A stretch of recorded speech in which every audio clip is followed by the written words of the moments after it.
terlahir di sebuah kampung yang terpencil ya, di Pulau Buton. Makanya nama saya Ruslan Buton. Buton itu ngambil dari sampai saya kelas 3 SMP, ketika itu ibu saya melahirkan anaknya yang ke-11. Gak pakai sepatu. Zaman dulu itu seperti itu. Belum ada listrik. Iya, belum ada listrik, lampunya. Nah, saya sekolah di SMA Negeri 1, favorit. Di situ semuanya orangnya orang kaya dan pejabat semua. Hanya saya yang tukang beca dengan ada teman saya lagi satu. Jadi diledekin sama teman-teman.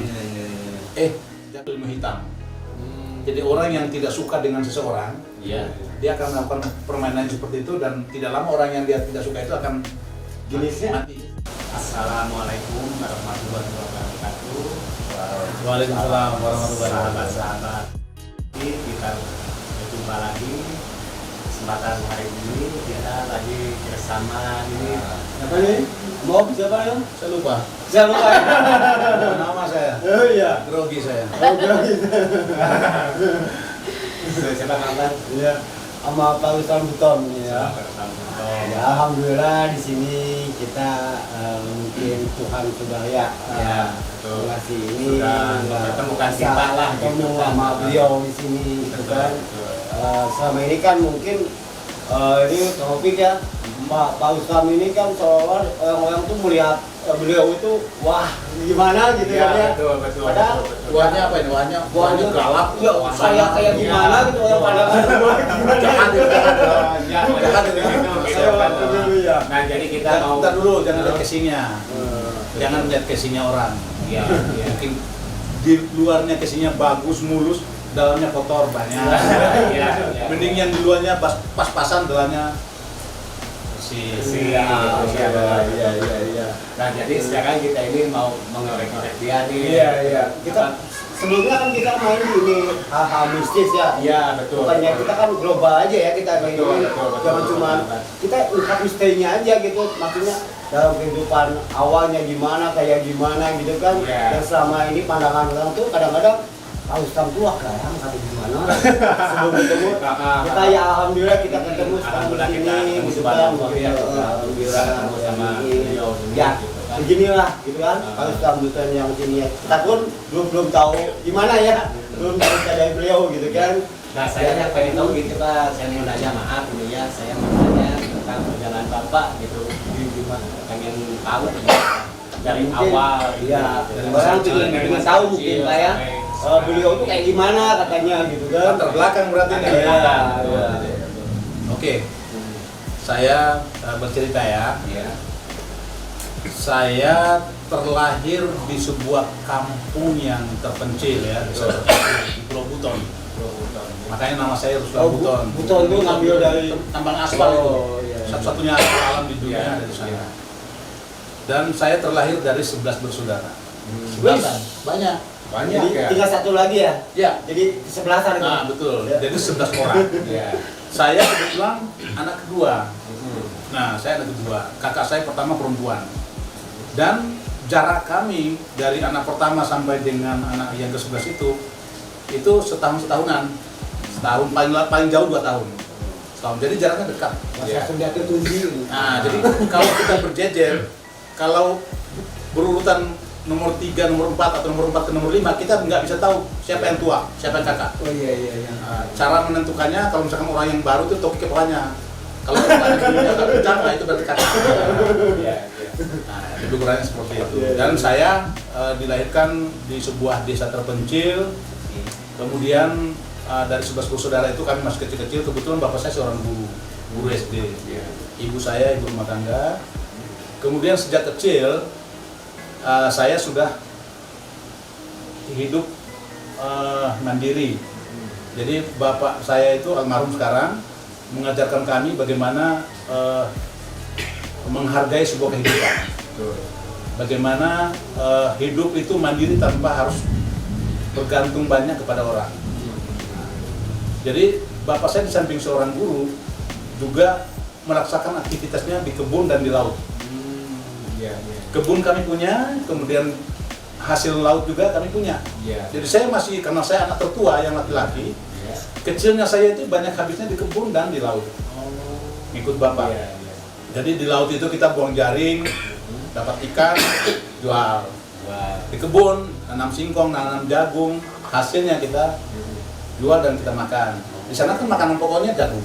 Nah itu dijualnya itu apa, keliling atau dijual langsung ke pasar atau Keliling. Oh keliling. Keliling. Kampung. Saya yang jual. Oh bapak yang Saya jual. jualan ikan kalau hasilnya banyak. Tapi yang pertama ikan-ikan yang bagus-bagusnya kita pisahkan, yang biasanya kita bagikan ke tetangga-tetangga dulu. Di sana kan sistem kekeluargaan. Betul. Jadi tetangga itu kalau misalkan melihat kita udah hasil lautnya ada, mereka pasti akan ikut tersenyum. Iya. Itulah orang tua saya mengajarkan harus selalu berbagi. Gitu kan. Betul. Jadi saya jual. Tapi setelah habis dari laut, Iya. setelah kita mencari kehidupan di laut, tugas belum selesai. Malam hari harus nungguin kebun dari babi. Kan babi hutannya banyak. Di sana kebunnya dipagar. Jadi saya berangkat ke sekolah SD, itu berangkatnya dari kebun. Dari jam 5 itu udah berjalan, jalannya jalan setapak, jalan kecil, jalannya telapak kaki manusia aja. Jadi kiri kanannya rumput. Nah, itu kan embun. Udah basah tuh, basah. Sampai rumah, ya sempat mandi, kalau nggak sempat mandi cuci muka, berangkat sekolah. Nggak pakai sepatu. Zaman dulu itu seperti itu. Belum ada listrik. Belum ada listrik, lampu apa? Pakai sumbu minyak tanah. Iya, betul. Ya, jadi kalau bangun pagi itu hitam. Ya, hitam. Itulah saya mengalami seperti itu sampai kelas 4 SD baru ada televisi desa hitam putih. Iya. Zaman itu dulu ada si Unyil. Iya. Kemudian ada nonton LS Pikal, Iya, hitam putih, tapi kalau dipasang di lapangan bola, semua nonton itu sampai di belakang jadi orang tak nonton, nggak tahu. Yang tancap Bukan yang tancap. Iya, tadi dia izinnya Jadi orang yang paling belakangnya udah nggak tahu, udah nggak lihat, tapi rame, itu hadir rame gitu kan. Itulah kehidupan kami waktu dulu. Belum ada kendaraan yang masuk ke dalam perkampungan itu, belum ada. Saya nanti kelas 5 baru ada yang punya motor satu, motor Suzuki TRS. Itu usia saya kelas 5. Kemana motor itu pergi, kami anak-anak itu ngikutin. Hanya ingin mencium bau knalpot. Iya. Hanya ingin mencium bau knalpotnya. Itu saking kampungannya. Ya memang kampung. Kampung sekali gitu. Sampai saya kelas 3 SMP, ketika itu ibu saya melahirkan anaknya yang ke-11. Melahirkan anak yang ke-11, saya kelas 3 SMP, kan bayangkan kelas 3 itu masih anak-anak. Adiknya sudah 10, sudah 9. Berarti itu jaraknya nggak jauh, Sangat dekat. sangat dekat. Dan ibu saya meninggal di kelas 3 SMP saya itu pada saat melahirkan anak yang ke-11. Umurnya 34 tahun. 34, anaknya 11. Nah, di situ saya sudah bilang sama bapak saya, Bapak fokus ngurusin adik-adik.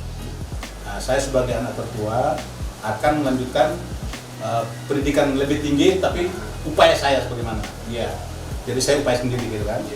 Yang penting Bapak fokus ngurusin adik-adik saya. Sementara ibu saya meninggal, kakak saya ini kelas 2 SMA, perempuan. Dan dia dijadikan korban. Dia keluar dari sekolahnya untuk mengurus adik-adik saya. Sampai segitunya ya. Nah itu, jadi kakak saya sampai sekarang dia memang jadi korban tumbanya keluarga itu semua. Dia keluar dari sekolah demi adik-adik saya. Saya harus melanjutkan sekolah. Saya laki-laki. Ini Om, itu jenjang ini kan selama ini kan tahunnya itu beliau ini kan di mantan di kewirausahaan Om ya. Itu apa emang dari kecil itu udah ada terpikir atau ada gimana cita-cita atau gimana lah ingin jadi seorang tentara itu? Untuk menjadi tentara itu muncul saya sejak kecil. Pada saat itu ada namanya Abri Masuk Desa. Nah, pada saat itu Abri Masuk Desa mereka berbaris di lapangan dengan menyusun ransel senjatanya rapi. Di situ saya lihat, gagah sekali menjadi tentara. Dan disitulah muncul niat saya ingin menjadi tentara. Dari SD itu saya sudah muncul ingin menjadi tentara. Karena yang saya tahu tentara itu mengabdi tulus untuk bangsa dan negaranya. Nah, sampai saya SMA setelah tamat, saya harus berangkat ke kota. Kotanya cukup jauh. Berapa itu? Tahun 90, nah 91. Saya berangkat ke kota, kemudian untuk melanjutkan SMA. Jadi di kota itu, di kota Bau-Bau sekarang namanya. Saya dengan teman-teman satu kampung, kita urunan untuk bangun bilik gubuk kecil lah. Jadi kita minta izin ke orang yang punya lahan, kami mau pinjam lahannya untuk bangun bilik. Diizinkan, waktu itu masih belum sesusah sekarang. Diizinkan, ukurannya 3x4. Jadi dindingnya itu dinding bilik bambu. Atapnya daun kelapa, lantainya bambu. Kemudian alasnya kardus besar. Kita cari di pasar kardusnya televisi, kulkas, jadikan alas tidur. Nah, kemudian apa yang saya lakukan? Pada saat SMA itu saya bawa beca, mengemudi beca. Sampai seininya gitu. Kalau saya tidak lakukan itu, saya tidak tamat SMA. Seorang beliau sampai sempat jatuh sampai dia cita-cita pingin sampai ngebeca katanya. Pilihan? Iya. Itu pilihan. Iya. Jadi si beca ini per hari ongkos untuk kita bayar kepada pemiliknya itu 2.000 tahun 91. Jadi beca ini udah jadi milik saya, hanya tiap hari saya tinggal kasih setoran. Iya, yang punya beca Iya, itu. yang punya becanya. Malam hari tempat duduknya beca ini dibuka, jongnya beca ini dibuka, itu jadi bantal. Iya. Jadi bantal tidur. Nah, kalau mau pergi lagi, buka lagi bantalnya, masuk lagi di becanya, baru jalan lagi. Oh, jadi kita asik itu situ aja gitu. Iya, di situ aja. Nah, saya sekolah di SMA Negeri 1, favorit. Di situ semuanya orangnya orang kaya dan pejabat semua. Hanya saya yang tukang beca dengan ada teman saya lagi satu. Jadi diledekin sama teman-teman. Jangan berteman dengan si Ruslan. Kenapa? Dia itu tukang beca. Saya pernah lihat si Ruslan tukang beca. Dia miris. Dia miris. Artinya begitu hinanya gitu seorang tukang beca menurut mereka pada saat itu. Tapi bagi saya nggak ada masalah. Saya tidak hina, saya tidak mencuri. Nah, tapi tekad saya untuk menjadi orang itu, untuk menjadi tentara itu berapi-api. Nah, Betul. ketika saya tamat kelas 3 SMA, kelas 3 SMA, saya belum lanjut kelas 3. Dari kelas 1 di SMA favorit itu, dari kelas 1 menuju ke kelas 2 saya tidak naik kelas. Oh, sempat Sempat nggak naik kelas. Itu Ya gimana? mungkin orang berasumsi mungkin saya kurang punya kemampuan bisa. Tapi satu hal yang perlu garis bawahi, karena waktu itu memang saya fokus mencari untuk bayar biaya sekolah, jadi banyak bolosnya. Jadi banyak bolosnya saya tinggalkan pendidikan, keluar lewat pagar, loncat pagar, anak-anak gitu ya. Ternyata dicatat oleh guru, begitu terakhir penaikan dilihat kamu alpanya terlalu banyak. Nah, saya bilang nggak apa-apa, saya nggak naik, saya pindah ke SMA swasta. SMA swasta yang penting bisa bayar administrasi, ya udah menyesuaikan, nanti gampang. Nah, saya pindah kelas 2. Pindah kelas 2. Begitu hari pertama saya masuk, jam 7 saya sudah ada di pintu karena murid baru kan? Iya. Nah, murid baru. Jam 7 saya sudah ada di situ. Tapi kok nggak ada orang? Sepatu saya baru, baju saya baru, buku saya baru. Kok nggak ada orang? Tunggu sampai jam 9 baru datang satu. Jam 9 saya pikir libur. Iya. Datang satu. Jam setengah 10 yang dari masuk tadi keluar lagi. Saya tanya, kok kalian pada pulang lagi? Lah kita cuma datang ngisi absen aja. Nah, cuma ngisi absen, jadi datang ngisi absen pulang lagi. Nah, wah ini kesempatan saya untuk mencari ilmu semakin banyak. Jadi buku saya cuma ada 1 lembar, dilipat, dimasukkan ke sini. Sampai saya lulus itu nggak ada tulisannya. Ada itu buku saya tuh. Sampai lusuh, lusuh karena di status ini. Itu sampai saya tamat itu nggak ada satupun tulisan uretan pena di situ nggak ada. Tapi alhamdulillah saya lulus juga. Dapat ijazah juga. Prinsip saya waktu itu saya tidak mencari mutu, tetapi bagaimana saya bisa menamatkan pendidikan SMA dan saya bisa menjadi tentara. Hanya ingin menjadi tentara saja. Ya Nah, cerita nih, kelas 3 SMA pada saat saya bawa beca. Nah, pas saya lewat di depan Kodim, asrama Kodim, ada terpampang tulisan penerimaan Catam. Awalnya itu. Tahun 93, saya kelas 3 SMA. Jadi penerimaan Catam. Aduh, ini penerimaan Catam. Berarti penerimaan tentara, tapi pangkatnya paling rendah itu. Iya, betul. Pangkatnya paling rendah. Prajurit lah. Ibaratnya umpan kalau di medan tempur itu. Saya nggak peduli. Yang penting saya pakai baju loreng. Saya parkir di beca, saya masuk ke Kodim itu. Pak, saya mau tanya ini penerimaan persyaratannya apa saja gitu kan.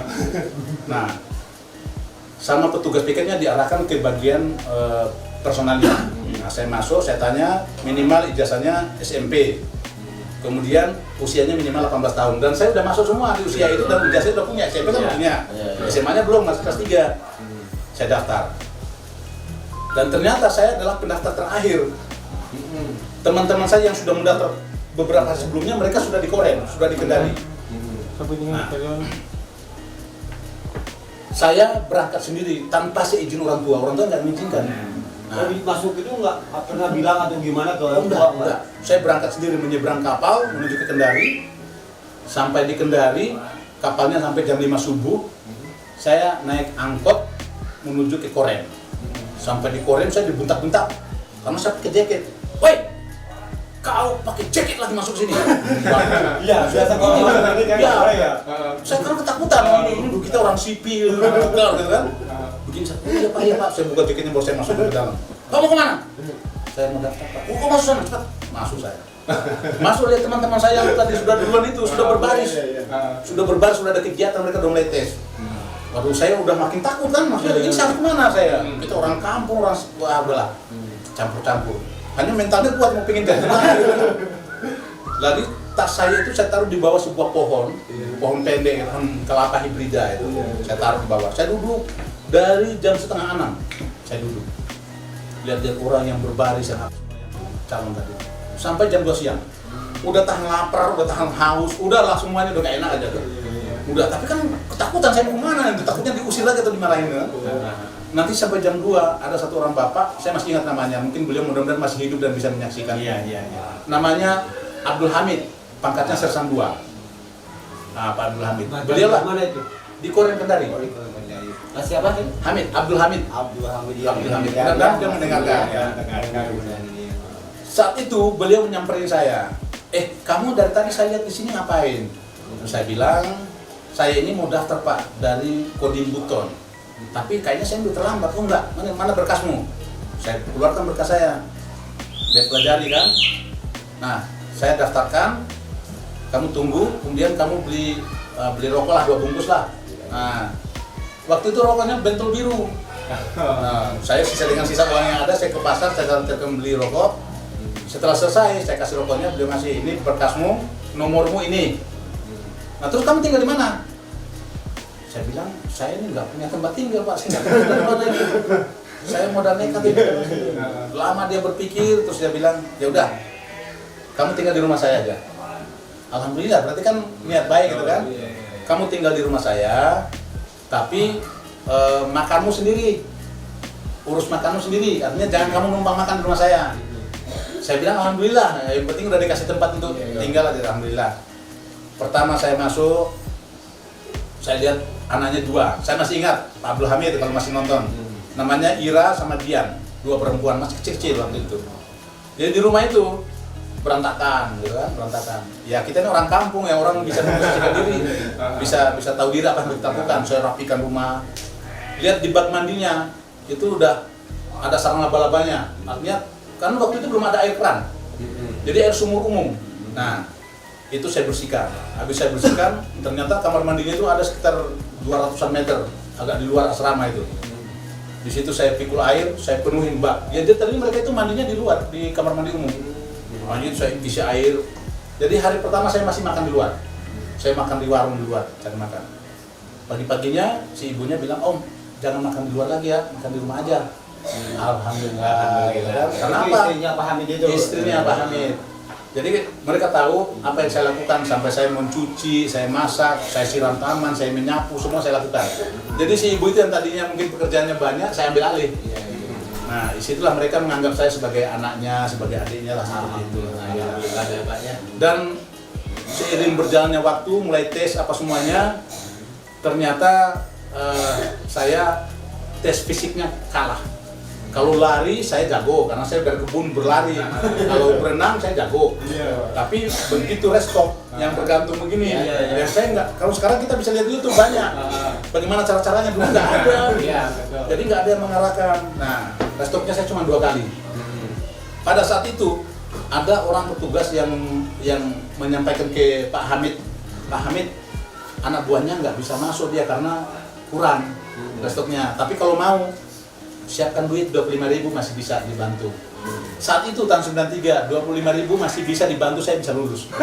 Dan saya bayangkan kalau saat itu saya bayar dan saya punya duit, mungkin terakhir saya mungkin tidak keluar dari tentara, mungkin pangkat saya mungkin kopral.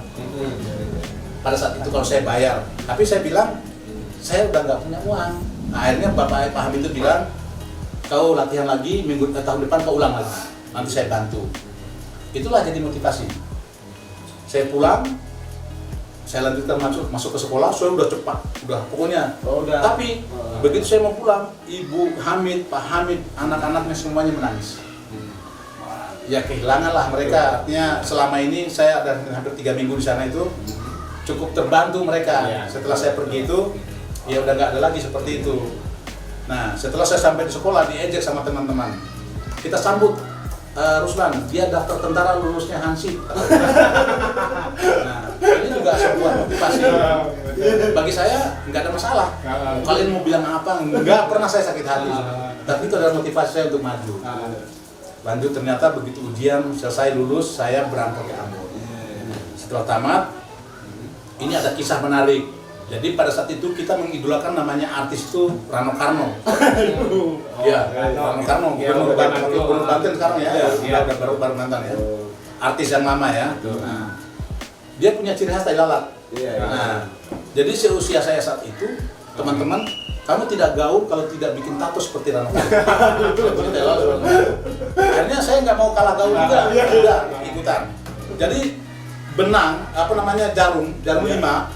jarum 5 diikat benang, dicelupkan di tinta, baru ditusuk. Habis itu kan warnanya agak hijau, tidak hitam. Tinta hitam tapi warnanya hijau karena udah campur darah mungkin ya. Agak hijau, kok warna hijau, bukan hitam. Nah, tapi nggak apa-apa lah, itu udah ada titiknya, itu ada bekasnya. Nah, habis itu saya berangkat ke Ambon. Ambon pun sama dengan Kendari tadi, saya nggak punya siapa-siapa, hanya modal nekat ingin merantau dan ingin mau masuk tentara itu. Mau di sana seperti apa saya nggak peduli. Berangkat saya ke Ambon. Apa yang saya lakukan di Ambon? Di Ambon pertama adalah saya jualan koran. Nah, jadi saya temui teman yang agen koran itu 10 eksemplar koran Suara Maluku di kota. Koran Republika, Kompas dari Bandung, dari Jakarta. Saya bawa putar, Pak, koran.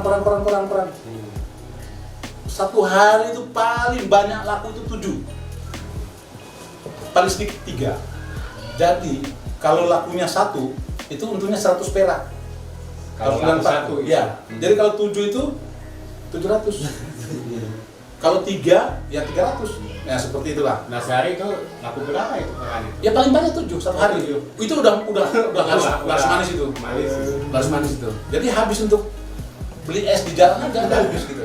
Jadi selama sampai itu komplit ya. Komplit. Jadi sebelum jahit ini sempat jadi tukang ini, tapi kan tukang PK juga manusia kan. Jadi Tidak hina saya tidak bersih. Iya, PK itu bisa gimana gitu kan ya.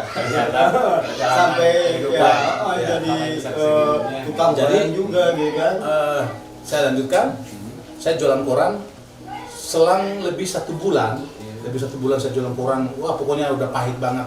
Kadang-kadang diludahin orang karena dipaksain, Pak beli koran. Kau juga orang Ambon kan. Nah, jadi ya udah. Nah, 1 bulan lebih ada cerita loper koran itu yang sudah punya langganan. Langganannya sudah sangat banyak. Dia bawa lari uang setoran, uang bayaran bulanan. Dia bawa lari uang dan saya ketimpan rezeki. Saya disuruh menggantikan posisinya loper koran yang bawa koran itu. Wah, ini saya selama hidup saya tidak pernah melihat bentuknya uang yang begitu. Nah, itu waktu itu saya dikasih kesempatan. Alhamdulillah, yang tadinya cuma 300 perak sampai 700 hari, saya sekarang udah bulanan saya dapat setoran. Nah, tinggal diantar ini alamatnya. Nah, kebetulan ada teman, mungkin masih ada hubungan saudara juga yang punya sepeda. Saya pakailah sepedanya. Saya pinjam sepeda. Jadi Ambon itu sekeliling, Ambon kecil, kota kecil. Saya keliling. Dari jam 5 subuh saya sudah di percetakan koran. Saya ambil koran Suara Maluku, terus saya menyeberang pakai feri menuju ke pulau yang sebelahnya. Nah, di Poka namanya. Di situ saya antarkan langganan-langganan. Kalau sepeda penjual koran waktu naik feri kan gratis, nggak bayar. Oh itu sampai ini koran aja nyampe lautan Nyebrang. Tidak nyebrang ini. Bukan. Ambon itu kan dia letter U. Pulaunya ada terhubung. Iya, iya, Jadi iya. dari sini menuju sana kalau kita ngikutin terhubungnya jauh. Iya, iya. Nah ini dipakai penyeberangan ferry. Itu lama Pak nyebrang itu. Enggak 10 menit, enggak 10 menit. dekat kok. Enggak sampai 10 menit, 5 menit mungkin nyampe. Nah, setelah itu saya balik lagi dari jam 5 sore sampai jam 3 jam 5 pagi sampai jam 3 sore saya baru nyampe rumah. Setiap hari pekerjaannya seperti itu. Jadi tinggal setoran saya kasihkan kepada manajemennya udah digaji saya. Nah, suatu ketika saya di kampus Unpati itu Universitas Patimura Ambon, saya temukan uang 5.000 saat itu di jalan. Uang 5.000 itu uang besar sekali. Saat itu ya 94 itu uang besar. Iya, Saya ambil, ya kita jual koran terus dapat uang 5.000. Tapi saya lihat di belakang nggak ada orang, depan nggak ada orang. Saya pikir kalau saya tinggalkan juga uang ini, ya sama aja akan ditemukan orang dan dipakai juga itu. Betul. Yang penting saya ambil. Tapi apa pelajaran dari itu? Bahwa kalau kita mengambil yang bukan hak itu ternyata tidak baik. Betul. Nah, sehingga beberapa waktu kemudian sepeda yang tadi saya pinjam itu pada saat saya menjemput koran dari Jakarta, koran Kompas dengan Republika. Jadi di sana waktu itu belum ada penerbangan seperti sekarang. Jadi koran hari ini nanti malam baru dikirim. Jadi besok baru dibaca sama orang Ambon. Nah, saya lagi ngambil koran di agen itu sepedanya saya parkir di belakang sini, dekat di trotoar. Trotoar sepedanya hilang. Padahal sepedanya orang itu. Di situ saya menangis itu. Sepeda mau bayarnya pakai apa itu sepedanya orang ini. Tapi saya secara gentle saya sampaikan kepada yang punyanya bahwa saya mohon maaf sepedanya hilang. Hanya si bapaknya juga tidak marah. Artinya dia cuma bilang bahwa ya mau gimana lagi, sudah waktunya seperti itu. Hilang ya. Namun demikian karena persoalan ini adalah saya sedang melaksanakan tugas, saya sedang melaksanakan pekerjaan, ternyata direspon baik oleh agen koran. Jadi perusahaan koran Suara Maluku itu mendengar kabar itu, dia mengajak saya untuk hari ini libur dulu. Dia bawa saya ke toko sepeda. Saya juga kaget maksudnya apa nggak tahu. Begitu sampai, di mana sepedamu yang hilang? Saya tunjukin, oh ini seperti ini sepedanya. Ambil, baru taruh di depan toko itu, baru difoto sama beliau. Foto, saya nggak tahu maksudnya, beliau nggak ngomong apa-apa. Kembalikan lagi sepedanya ke dalam, setelah difoto. Besok pagi, saya baca di koran awal. Jadi koran itu judulnya bahwa belum ada namanya Resombutan waktu itu, Ruslan. Ruslan adalah salah satu loper koran terbaik Maluku, Suara Maluku. Jadi sepeda itu ternyata dihadiahkan kembali untuk saya. Hanya di depannya itu, layar depannya itu kayak sampul depannya itu, bahwa saya adalah loper koran terbaik dengan kejujuran. Itu koran itu yang tidak laku apa semua saya kumpulin, saya kirim ke keluarga saya masuk koran gitu. Itu kebanggaannya luar biasa. Saya masuk koran artinya hal yang baik, bukan hal yang kejahatan gitu kan. Saya masuk koran. Nah, habis itu tidak lama kemudian berjalan lagi saya menjual koran biasa. Penerimaan secaba polisi. Nah, saya kan mau masuk tentara, tapi pemikiran saya cabang polisi nggak apa-apa, hanya ingin tahu cara masuknya bagaimana, prosesnya seperti apa, administrasi saya sudah sesuai belum. Nah, saya daftar, baru diterima administrasi saya lengkap.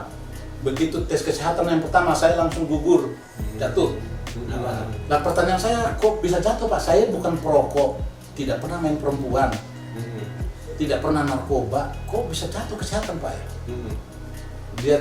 Dia cuma senyum, dia bilang, kamu punya tato, Le. Nah, tato yang tadi itu katanya, itu jadi penyakit.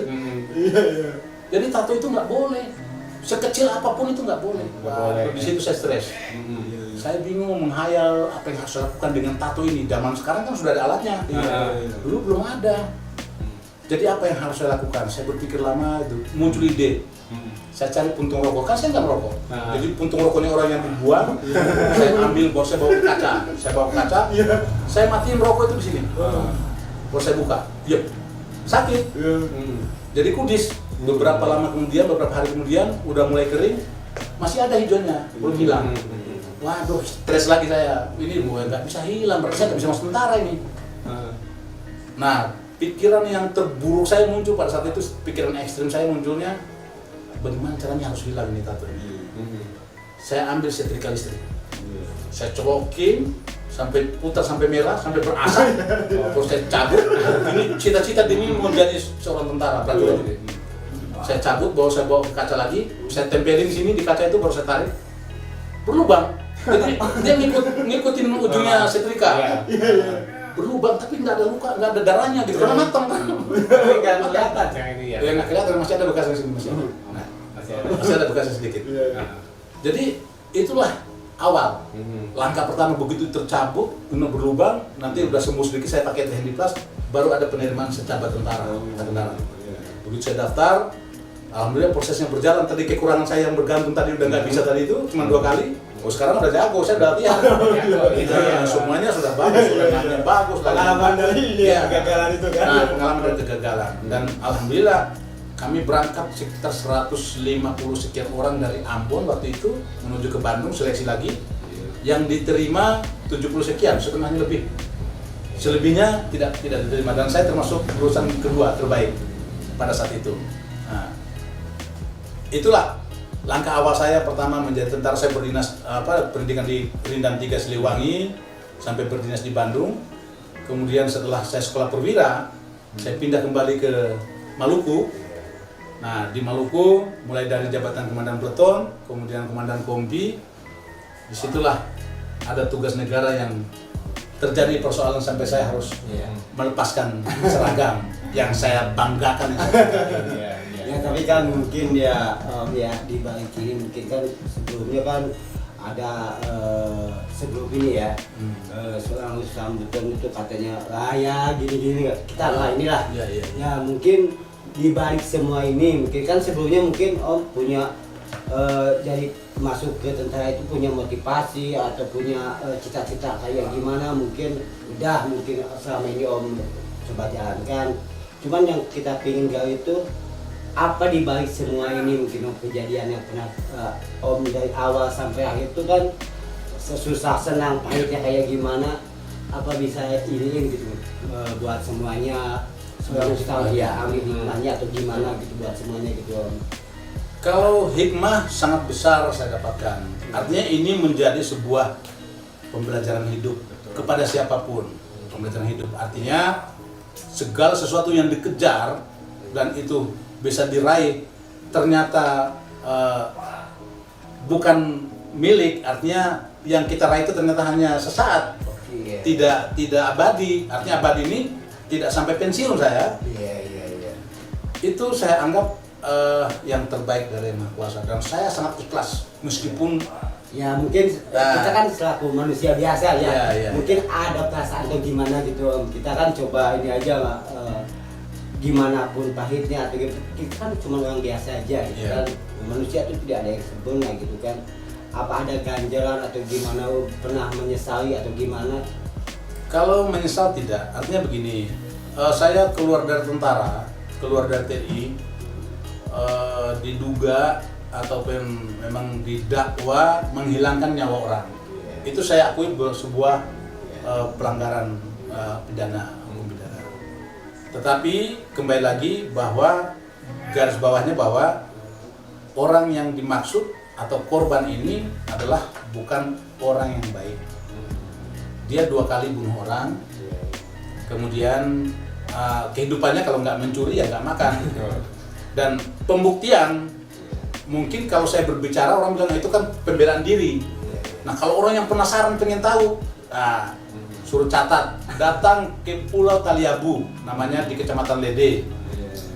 Datang ke sana baru tanya tentang siapa korban, namanya Lagode, dan bagaimana seorang Ruslan Buton. Jadi saya perlu jelaskan kenapa di kampung itu semua memberikan dukungan kepada saya. Yang tidak mendukung hanya orang yang suka mabuk, minuman keras, yang suka berjudi. Nah itu Sana itu ya. Itu muslim saya. Muslim semuanya. Karena ibaratnya kehidupan mereka terhalang, kesenangan mereka terusik. Tetapi kan segelintir orang, sekampung-kampung biadatnya sekampung-kampung itu tidak semuanya biadab. Hanya orang-orangnya aja beberapa orang. Nah, jadi kalau secara umum, wah saya sangat dihormati lah, insya Allah. Ya mungkin bisa ambil hikmahnya mungkin Om ya. Di sini tuh kita kan mungkin di sini kita alhamdulillah ya gitu kan bisa ya kita bisa ngobrol banyak, alhamdulillah bisa tahu gitu kan. Tahu di balik semua katanya Pak Ustadz kayak gimana kan, yang bilang Ternyata ini kan aslinya kita awal begini. kita ketemu pun ini orang wah kayak gimana, tahu-tahu lama-lama alhamdulillah. Jadi kan apa? Kamu ya, semua orang berkata seperti itu. Iya. Tadi yang saya bilang jangan lihat orang lihat dari casing. Oke, mungkin sebagian netizen menganggap saya mungkin terlalu sadis dan lain sebagainya. Oke, nggak ada masalah. Itu hak dalam menilai seseorang. Tetapi perlu satu digarisbawahi. Saya berangkat dari susah. Saya berangkat dari orang susah. Tidak mungkin saya akan mempersulit orang susah. Itu tujuan saya tidak membunuh, tidak ada niat, hanya ingin merubah karakter dia. Karena apa? Korban ini ditangkap oleh polisi. Tindakan kriminal udah dipegang oleh polisi. Kenapa diserahkan kepada tentara? Videonya masih saya simpan bahwa orang ini sudah tidak mampu mereka bina. Mereka mencoba dengan metode baru diserahkan ke tentara.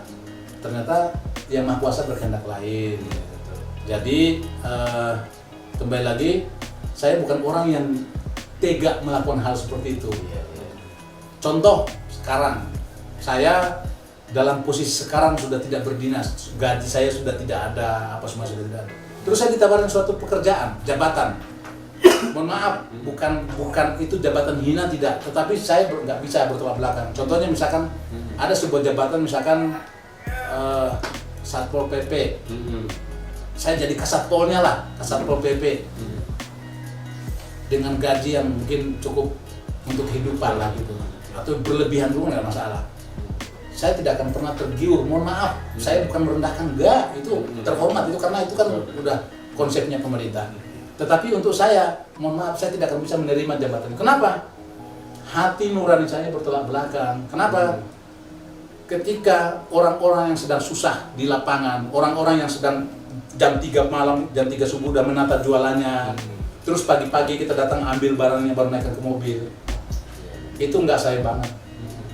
Boleh melihat tampang saya tampang tentara, tampang yang ya dihadapkan dengan situasi perang, berhadapan dengan musuh. Saya tidak tembak dia akan tembak saya. Tapi kalau ketika dihadapkan dengan rakyat yang susah, rakyat kecil yang tidak punya daya, misalkan saya nggak bisa, itu nggak bisa saya lakukan. Jadi suatu hal yang sangat tidak mungkin saya menghilangkan nyawanya orang kalau tidak ada dasarnya. Dan semua sudah terjadi. Saya menyesal itu menghilangkan nyawa orang, tetapi ini adalah kehendaknya Yang Maha Kuasa. Saya berprinsip berdiri di atas kebenaran. Jadi, kalau sudah berbicara tentang kebenaran, seluruh rasa takut saya singkirkan. Tapi kalau bicara sebuah kesalahan, berani saya hilang. Jadi saya berani karena benar. Itu prinsip. Dan saya bukan orang yang mudah dibeli dengan apapun.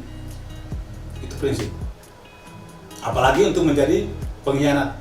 Karena pengkhianat yang paling saya anti, yang paling saya musuhi, yang paling saya tidak suka dan paling saya benci.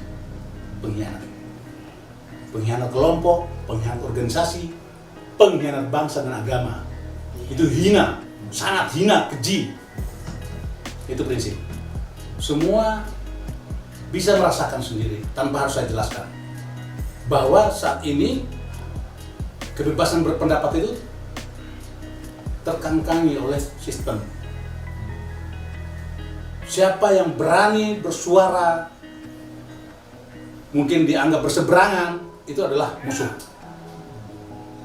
Dan saya bisa bayangkan kalau hari ini Jenderal Besar Jenderal Sudirman, Panglima Besar Jenderal Sudirman, kalau masih hidup dengan semangatnya berapi-api untuk membangun ataupun menyelamatkan bangsa ini, ya mungkin dia akan bernasib sama. Mungkin dia akan bernasib sama. Karena apapun sekarang yang kita bisa melihat bahwa kebebasan berpendapat adalah sebuah demokrasi yang dijamin oleh undang-undang. Tetapi kenyataannya kan tidak seperti itu. Silakan dianalisa sendiri. Benar atau tidak yang saya sampaikan. Contoh terbaru. Seorang Babinsa yang membela hak rakyatnya kemudian dibela lagi oleh pimpinannya yang berpangkat bintang 1, itu malah diproses.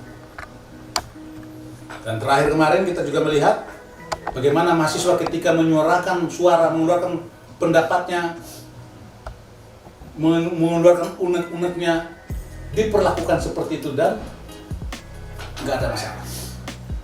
Ya silakan dinilai sendiri apa yang terjadi dengan Republik. Generasi muda adalah pemilik bangsa ini, dan yang bisa melanjutkan cita-cita luhur bangsa adalah para generasi muda.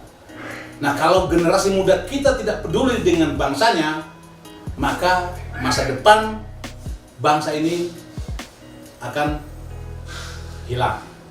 Kenapa? Ya, kita akan sadari bersama, karena yang kita butuhkan sekarang bagaimana generasi muda itu muncul atau bangkit kembali semangat cinta tanah airnya. Jangan mengharapkan yang tua-tua itu sudah tidak punya daya. Generasi muda harus bangkit untuk ikut bertanggung jawab menyelamatkan bangsa. Merah putih, ini jangan hanya tempelan merah putih. Semua orang banyak yang pakai merah putih, tetapi tidak didasari dengan jiwa yang suci, jiwa yang tulus untuk bangsanya, bangsa dan agamanya serta rakyatnya. Ini generasi muda harus bangkit, cintai Republik ini, harus peka dengan keadaan. Itu. Kan di bidang bisnis nih ya, bisnis ya. Selama ini kayak gini Om ya, kita tuh kalau dibilang masalahnya mungkin agak buat sementara agak bertabrakan ya. Selama ini kita yang sering diinin masalah mistis nih atau gimana, kok sekarang tumben malah jadi gimana? Ngobrol masalah yang lain-lain, apa cerita yang lain atau ungkap yang lain. Di sini pun kita kan sama ya, kan kita ungkap misterinya ini kan ya. Mungkin ada pernah cerita atau ini bagi Om gitu, pernah apa yang ngalamin gitu masalah mistis atau gimana gitu. Maaf ya. Nah, kita masalahnya di sini tuh emang kadang-kadang ya emang awal kita berjalan dulu emang dunia gini ya, dunia bisnis. Apa pernah ngalamin gitu Om? Maaf nih Om ya. Ya. Saya bukan tidak percaya dengan hal mistis. Saya sangat yakin hal mistis itu ada. Itu bagian daripada kehidupan di dunia. Tetapi saya sendiri dalam sepanjang perjalanan saya tidak pernah mengalami hal-hal seperti itu. Kenapa? Di dalam selalu niat saya dalam setiap perjalanan, setiap mau berjalan, mau melangkah, selalu saya niatkan niat yang tulus, niat yang baik, bahwa apa yang saya tuju ini adalah sesuatu yang baik, yang tegak lurus, tidak ada kepentingan pribadi ataupun kelompok. Iya, betul. Maka itulah yang menjadi benteng pelindung saya. Dan saya tidak pernah mengalami hal-hal yang bersifat mistis ataupun atau misalkan gini apa pernah Bapak melihat penampakan atau selama tugas gitu apa atau ini kan kita kan kadang-kadang apa diucap-ucap gitu ya kita ini sharing aja ya. Saya pikir kalau seperti itu mungkin banyak dialami semua orang, termasuk juga saya. Ya banyak, kalau saya ceritakan juga. Soalnya kan gini Pak, mungkin beda ya antara di sini sama di Ambon. Kalau di sini kan kebanyakannya kalau penampakan itu kan ada pocong, ada kuntilanak. Nah kalau di Ambon itu seperti apa gitu kan? Yang suka Di Maluku itu yang terkenal itu ada namanya Suanggi. Suanggi itu jadi kalau di daerah saya Suanggi itu ilmu hitam. Jadi orang yang tidak suka dengan seseorang, dia akan melakukan permainan seperti itu, dan tidak lama orang yang dia tidak suka itu akan jenisnya mati. Kayak gimana Suwangi? Jadi jasadnya dia ritual, kemudian jasadnya dia tinggal, kemudian ininya keluar. Jadi kayak petroma, kayak lampu. Iya. Kalau misalkan kita tahu di mana jasadnya dan kita balikin, dia nggak bisa kembali, mati dia. si kepalanya itu nggak bakal bisa Jadi masuk cuma lagi. kelihatan. Jadi apa namanya kayak Dalamannya itu aja. dalamannya. Itu berapi itu. Kuyan apa? Nah, itu berapi itu. Nah, kalau kita temukan di mana dia letakkan jasadnya itu dan kita balikin, dia nggak bisa masuk. Dia nggak bisa masuk dan dia mati pasti. Gitu ya kalau di sana. Pernah nggak ngalamin ketemu atau gimana gitu? Istri saya almarhum pernah. Almarhum pernah sampai mau mandi, kamar mandi itu bak mandi itu berubah menjadi darah. sampai terlihat. Dan di kacanya kamar mandi itu dia lihat penampakan muka itu noong gini ya. Gitu. Ya. Ya, oke ya paling cuma Di tempat latihan pun ada kejadian. Iya, iya. Oh, Kita 30 orang. Nah, kayak di situ Lembang. Kita 30 orang. Kalau malam hari kan menghitungnya kan nggak boleh hitung pakai suara. Harus ditepuk. 1, 2, 3 sampai dengan biasanya kok 30 kok jadi 31. Penasaran kan? Iya. Balik lagi. 1, 2, 3 sampai kok 31 lagi. Nah, Padahal yang sebenarnya 30 orang. 30. Itu sampai ke 3 kali sampai ke 4 kali baru normal. Biasanya seperti itu. Itu jadi ada yang menyusul kita. Alam gaib itu ada yang menyusul. Iya. Berarti Itu kita kan. percaya juga ya kayak gitu. ya mungkin seorang beliau juga sebetulnya terkadang ngalamin juga Iya, juga. ya terkadang ya ya mungkin di sini cuman ini aja Om ya, mungkin ada pesan buat generasi muda ini kan. Selama ini kan Om pernah cerita ke saya pun ada ini maaf ya Om ya, Iya. ada ininya bahasa kata dan soal ngurus rambutan itu mungkin dibilang nggak ada tampang kaya. Itu maksudnya gimana tuh Om tuh? Tampang kaya. Nah. Ya. Maksudnya gimana tuh? Mungkin buat semua kan kita pernah sempat ya ngobrol-ngobrol gimana. Mungkin itu menjadi bagian daripada takdir saya. Kalaupun saya punya rezeki, saya mungkin sebatas punya mobil, sebatas punya rumah, saya pikir itu hal yang wajar. Iya. Tapi kalau saya mungkin nanti suatu saat saya kaya raya, itu sepertinya suatu hal yang agak kurang mungkin. Kenapa saya katakan begitu? Saya nggak bisa punya rezeki banyak, karena saya paling tidak bisa melihat orang susah. Iya. Itu, saya tidak bisa melihat orang susah. Ini bukan bukan saya ingin berbicara, tapi itulah saya. Orang yang akan tahu saya pasti akan tahu. Orang yang pernah dekat sama saya pasti akan tahu. Jadi saya kalau ngelihat orang yang susah itu, saya lihat isi dompet ada, pasti saya kasih. Dengan keadaan saya, Iya. apalagi kalau punya gitu kan, ngelihat orang rumahnya, rumahnya udah miring-miring, pengen saya bangun rumahnya, pengen saya sumbang untuk memperbaiki rumahnya. Jadi nggak bisa kalau saya jadi kaya raya sepertinya sulit. Iya. Nah, tapi insya Allah semuanya atas izin Allah. Kalaupun itu yang terjadi, berarti kan banyak orang yang akan terbantu, kan gitu. Itulah. Ya mungkin ya hikmah dari semuanya, dari awal perjalanan lo mungkin ya. Di sini kita bikin kopi ya. Alhamdulillah atas waktunya di lobby ya. Di sini itu maaf bila ada kata-kata yang kurang kembali ke Om gitu kan kita di sini ya. Iya. Buat itu pun pemirsa semua di sini kan kita bukan mau mencampuri atau hal-hal yang lebih di Campur juga. ya enggak sih gini kita mau ininya kan sharingnya aja lah gitu kan ya. Jadi makasih banget di sini atas waktunya Bing ya. Salam-salam buat sobat-sobat semua mungkin yang ada di mungkin se-Indonesia ini Kopi ya, mungkin semuanya itu yang ada di sini ya. Di sini tuh kita benar-benar Bhinneka Tunggal Ika. Betul. Walaupun kita beda-beda ini, kita beda-bedain suku atau Ya. agama gitu kan. Prinsipnya sama dengan saya. Iya, kita mudah-mudahan semua tuh ada sehat semua, umur panjang, ada rezekinya buat semuanya. Mungkin bagi Om juga selalu sehat.